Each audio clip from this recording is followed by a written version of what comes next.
परमात्मा कहते माला तो कर में फिरे और जीव फिरे मुख माही, और मंत्र तेरा कहीं और घूम रहा, ये तो सुमण नहीं।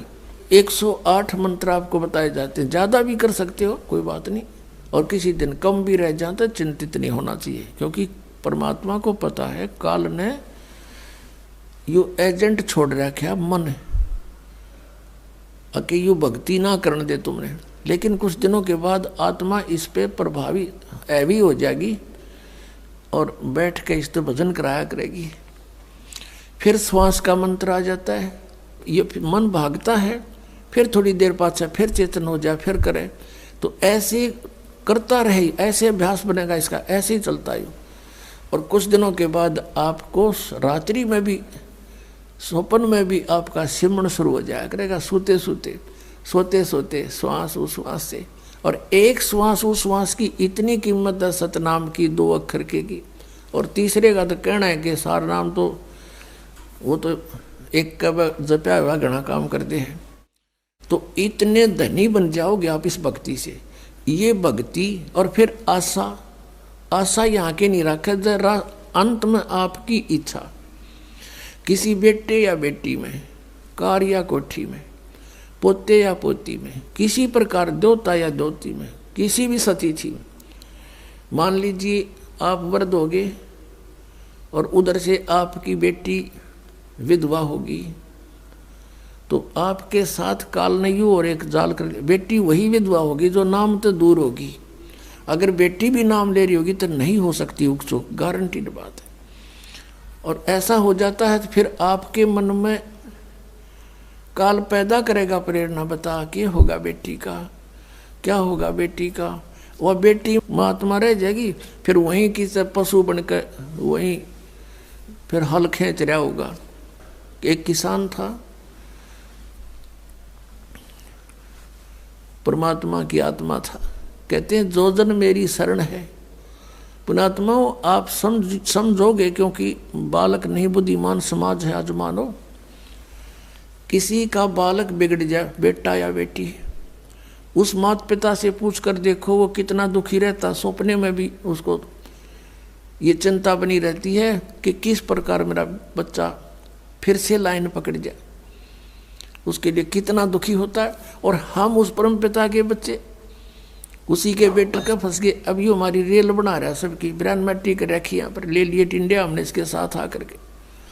लेकिन वो कहते हैं ना माता पिता बुरे नहीं हो सकते, बेटा बेटी वैसे 100 गलती करते हैं। अब उसी विधान से वो हमारा पीछे फिर रहा है।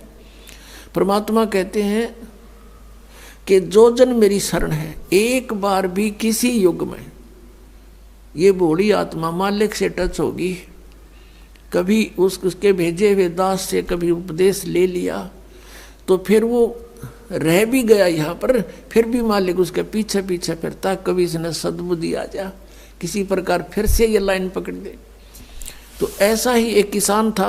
अब उसके पास परमात्मा गए और उसे राम रमी करी, क्योंकि पिछला संस्कार जो होता है उसमें गुण होते हैं। उस किसान ने कहा आओ महाराज, आओ बैठो, भोजन पाओ महाराज, दूध लाओ रे तेरे चाचा महाराज खातिर दूध लाओ। बहुत सेवा करी। अब परमात्मा ने कहा, भक्त कहा चौधरी साहब कुछ भक्ति भी कराया करो। बोला जी भक्ति करा हम खूब।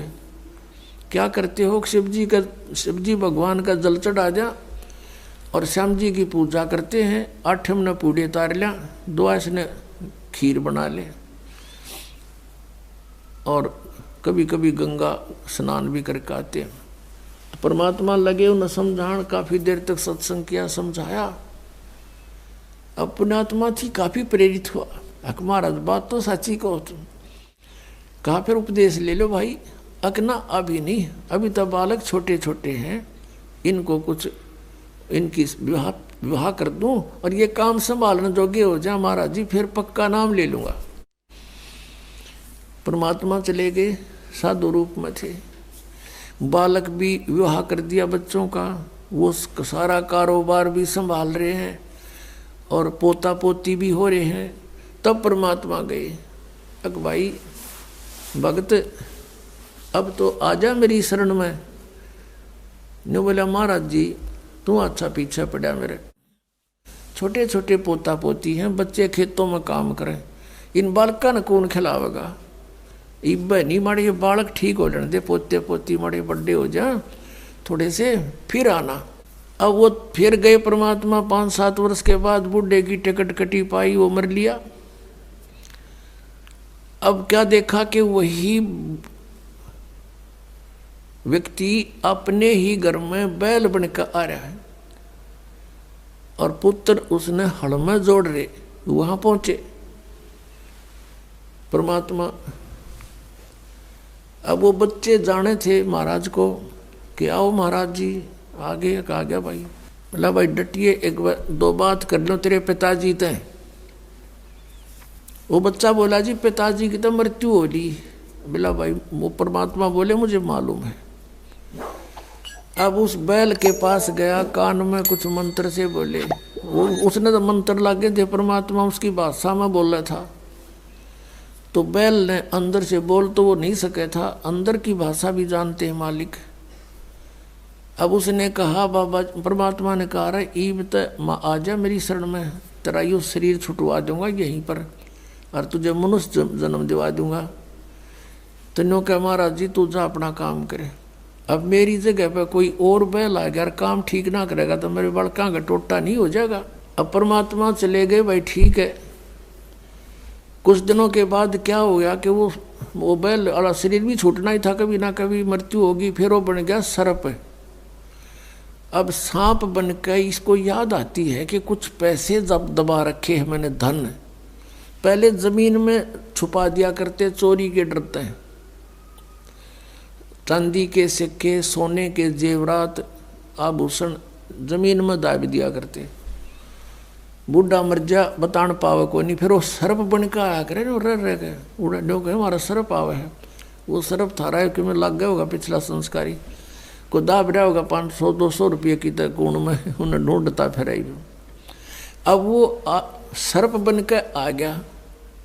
वो जो ही सर्प बन के घर में घुसा, बच्चा ने पता लग गया, उसके मारे लठ वो डंडे डंडे मारने लगे। इतना मोरी में निकल के और बाहर उसका जंगल सा था, उसमें खिसक गया और वहाँ पड़ा पड़ा कर रहा है सांप।